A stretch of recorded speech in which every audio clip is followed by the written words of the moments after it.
আজকে মে মাসের 14 তারিখ। আমি দুইজনকে নিয়ে এসেছিলাম আমার পরিচিত। ওনারা চয়নদার বাগান থেকে আমের ড্রাফটিংয়ের চারা নিয়ে যাবে। তো ওরাও বাগান ঘুরে ঘুরে দেখছে, তো আমিও অবসর বলে এই ফাঁকে বাগানটা থেকে কিছু ছবি নিয়ে নিলাম। দেখুন আপনাদের কাছে কীরকম লাগছে। এগুলি রেড আইভরি।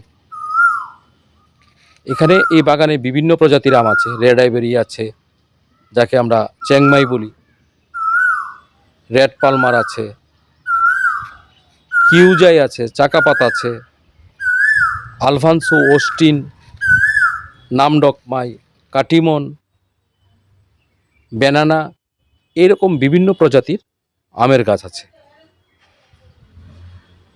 আমার কাছে পরীক্ষিত 4-5টা ভালো প্রজাতির আম হলো, যেগুলি আমরা ছাদ বাগানে বা বাড়ির মধ্যে করতে পারি। সেগুলি হলো ব্যানানা ম্যাঙ্গো 1 নম্বরে থাকবে, 2 নম্বরে থাকবে কাটিমন, 3 নম্বরে কিং অফ চাকাপাত, 4 নম্বরে নামডকমাই, আর 5 নম্বরে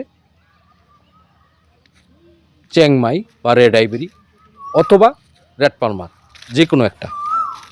এইগুলি লাগালেই বাগান যেমন সুন্দর হবে এবং সারা বছর আপনারা পরিবারের সবাইকে নিয়ে মিষ্ট আমও খেতে পারবেন।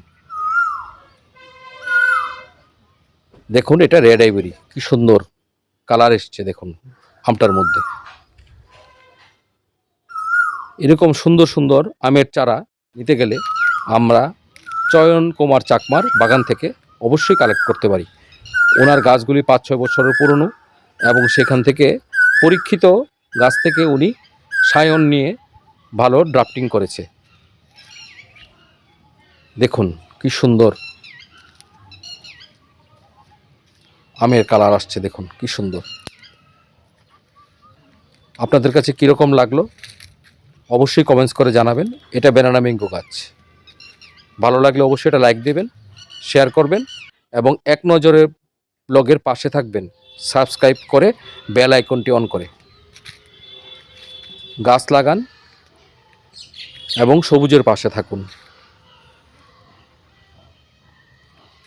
গাছ লাগালে আমাদের শুধু বাড়ির সৌন্দর্য বাড়ে এরকম না, সময়টা ভালো কাটে, স্বাস্থ্য ভালো থাকে, শরীর ভালো থাকে, মন ভালো থাকে, ডিপ্রেশনও আসে না। এই ছিল আজকের ভিডিও। আপনাদের কাছে কীরকম লাগলো অবশ্যই কমেন্টস করবেন, একটা লাইক দেবেন, তাহলে আমরা ইন্সপিরেশন পাই, আরও নতুন নতুন ভিডিও বানাতে পারি। সম্পূর্ণ ভিডিওটা দেখার জন্য আপনাদেরকে একবার ধন্যবাদ।